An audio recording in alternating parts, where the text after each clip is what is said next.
মাফ করে দাও মানে? 4টা বছর পরে সে এখন তুমি মাফ চাচ্ছ? হাল ছেড়ে দিচ্ছ?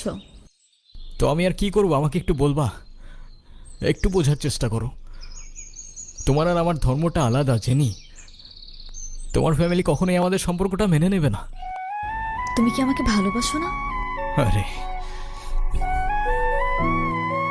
দুনিয়ার সবাই মেনে না নিলে যদি আমার প্রতি তোমার ভালোবাসাটা কমে যায় না, তাহলে থাকো, আমি চললাম। কোথায় যাচ্ছ? বাবার পছন্দের ছেলেকে বিয়ে করতে। তাহলে আমার কি হবে?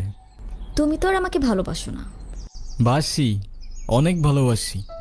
পরিবার তো মানবে না। না মানুক? সমাজ কি বলবে? সমাজের বাইরে চলে যাব। কত দূর? যত দূর গেলে তোমার আর আমার ছোট্ট একটা সংসার হবে।